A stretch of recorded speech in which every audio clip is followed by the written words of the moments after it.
Maximum perspective, rationality, engaged. When human race lies in the spectrum of poverty or hardships, humans will tend to be superstitious and therefore religious. These are evident to the third world countries, poor families, or a person in some sort of suffering.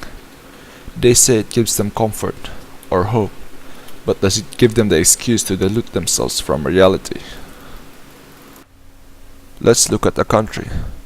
I'm going to use Philippines as an example. Philippines is an archipelago in Southeast Asia. It's a third world country and it's 81% Catholics. And let's just say lunatics.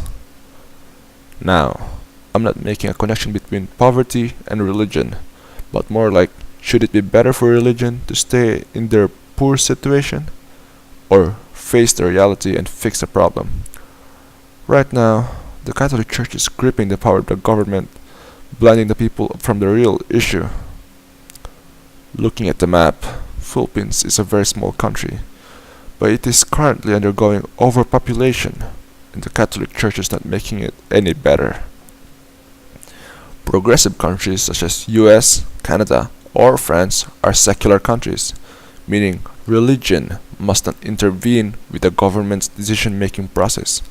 This being said, religion in a state level must be bad.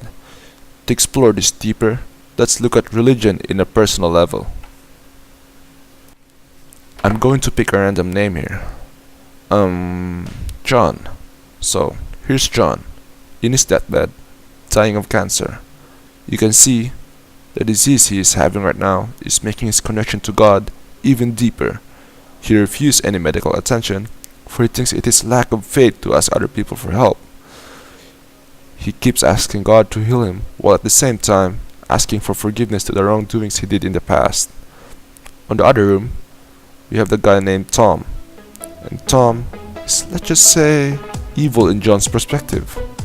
He is in the same suffering level as John, but his deathbed is more like something else. He's living it like there's no tomorrow. John and Tom is what I believe the two kinds of people in the world right now. Even in progressive countries, deathbeds are still filled more with John instead of Tom.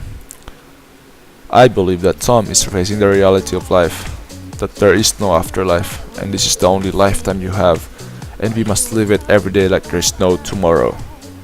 John's faith might be giving him hope, but facing the harsh reality is better than false hope. I think faith is destroying John's life. This can also be compared to people under poverty. Doesn't it make sense to just get rid of your religion, especially in such state when your life's hard enough? People make it harder through false hopes, and irrational thinking due to indoctrinations are just making it worse. These people are just going to blame themselves when Christ is piled up in front of them. They think it's their sins that's causing all the problem.